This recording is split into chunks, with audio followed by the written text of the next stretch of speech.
Welcome to the Chaos Community Broadcast. I'm your host, James Wickett, and I would like to welcome the internationally recognized and travel writer, motorcycle expert, Wait. and Don't I do the intros? I do I the wanted to intros, don't give I? him a cheerio, Casey. I forgot. Yeah, Casey, you're doing the intros. Take over from Yeah. here. Okay. Welcome to the Chaos Community Broadcast. I'm your host, Casey Rosenthal. It's such a pleasure to welcome Russ Miles to the show. Russ, thank you for inviting us into your lovely home here in London in former Europe. We should start by explaining to our audience that the UK mile is indeed the same as the US mile. So no need to refer to you as Russ kilometers. But not gallons. They're different. Russ kilometers. That's a good one. I've not heard that one before.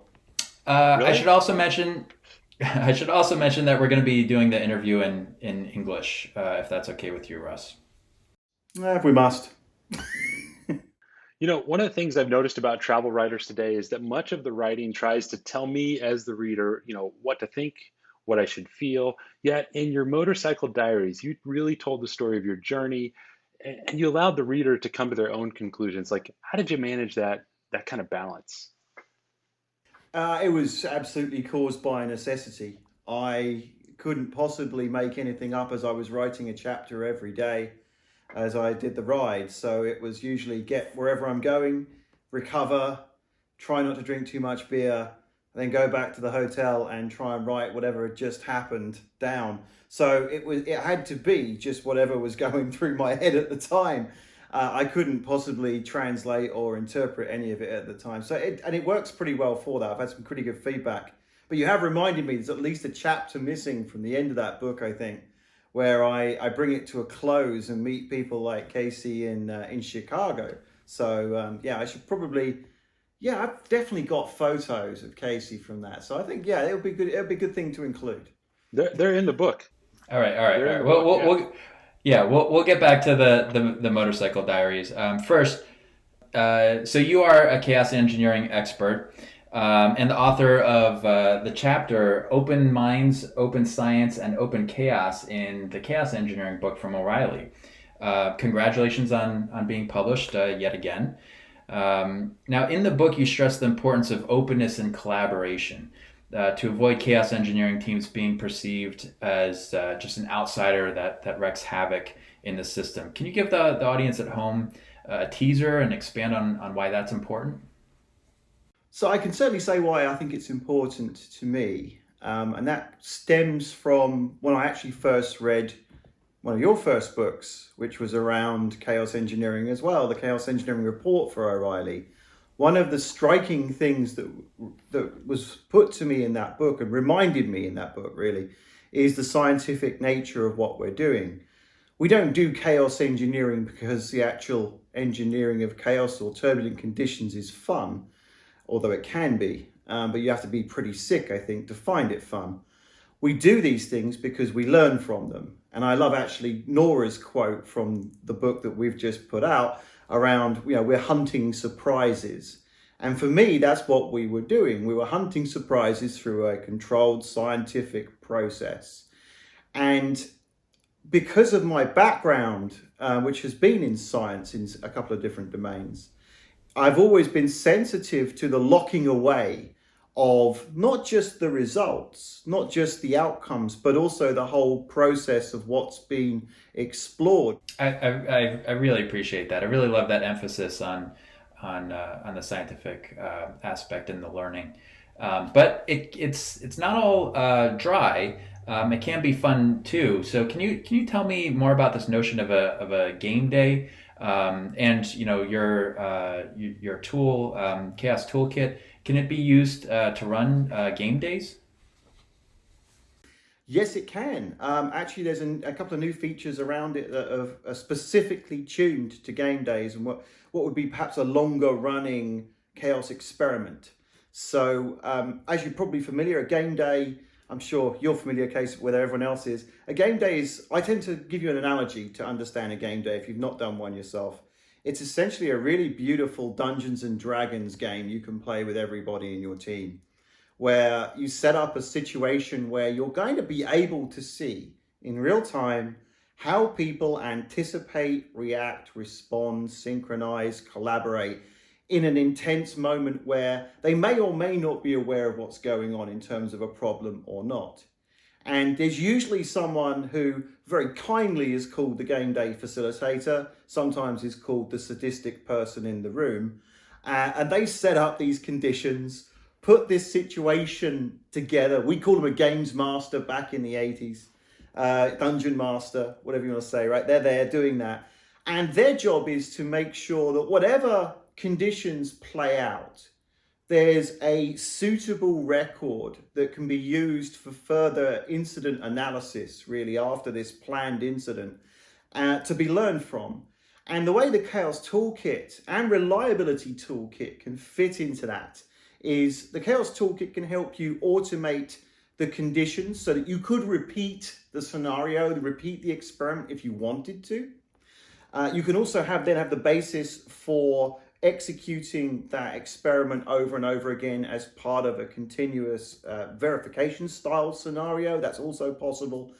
But of course, what you also want to do is record the all important data around what was happening during this incredibly complex moment that is a game day. Because if you can capture what was happening as well as you possibly can, then you have an opportunity to introspect it amongst yourself and your team afterwards. So for me, game days, you're right. It's not just where the most powerful learning happens. That's a fascinating point and an underutilized mechanism of game days, right? Exercising the methods that people have for incident response management and alerting and all that we have around improving availability. It reminds me of when I used to live here in England. I used to live up in Northumbria. And one day the king came into town and basically gave us a charter for the town to found Rippon.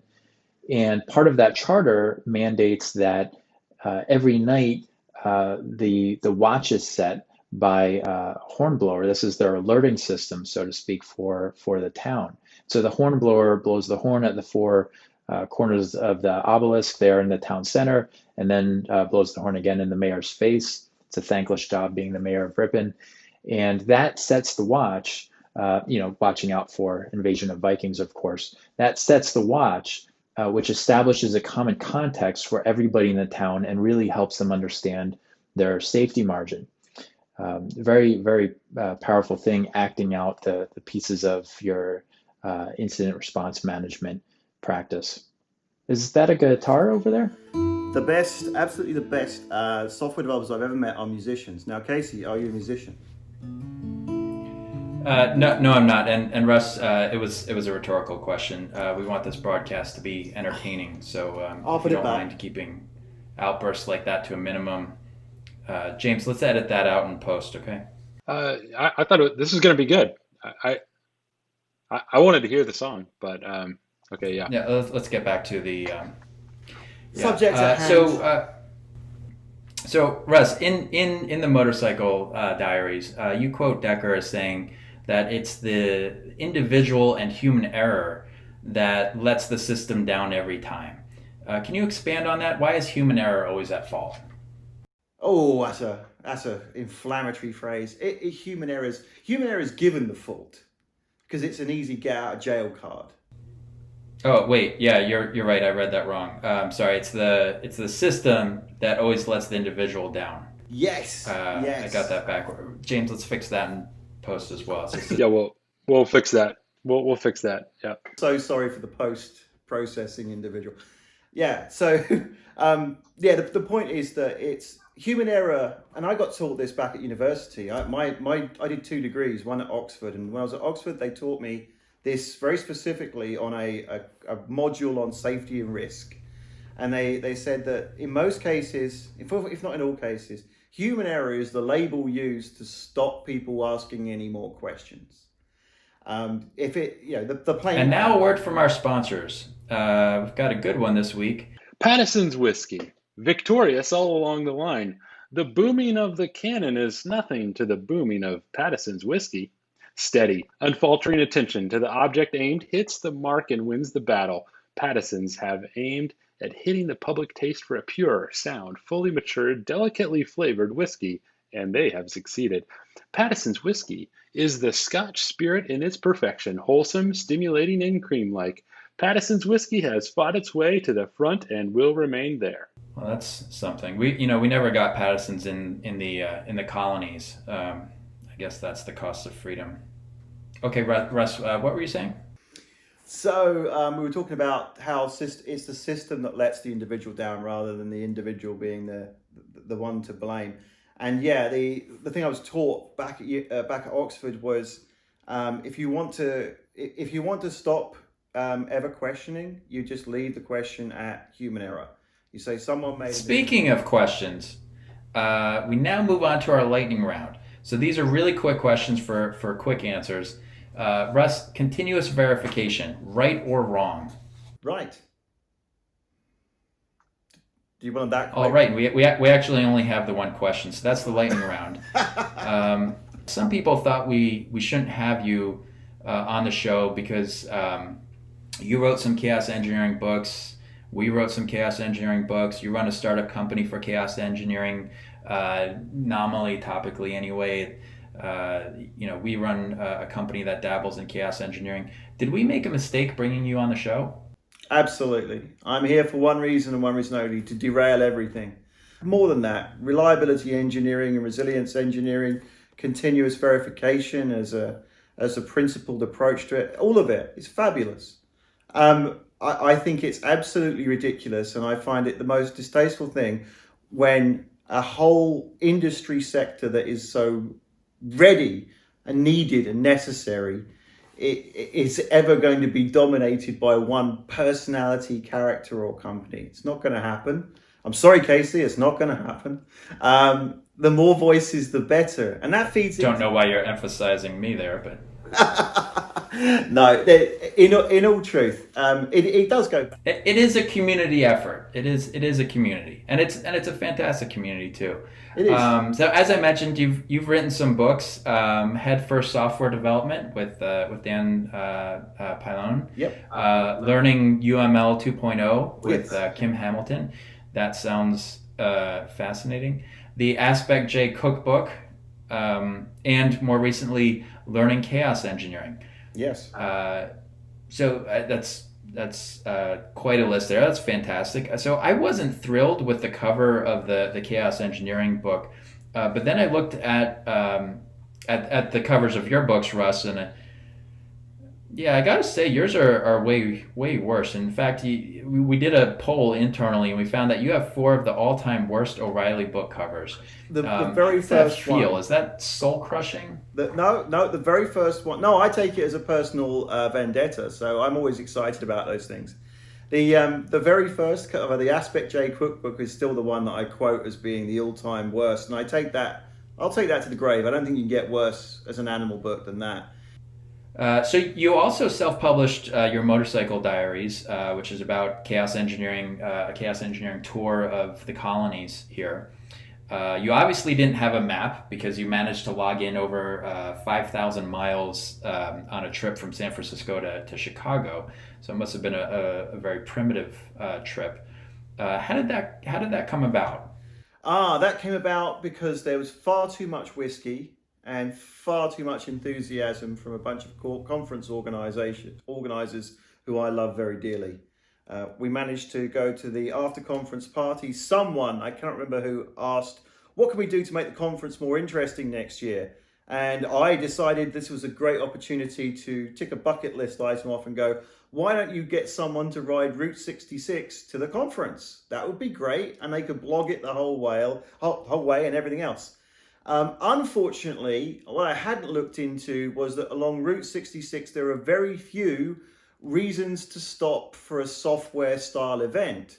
And so it went from being a Route 66 escapade to, well, why don't we go via Atlanta, which meant a significant detour across the country, and actually was some of the most fabulous parts of it. I mean, I almost died 3 times. You don't get much more chaos engineering than that.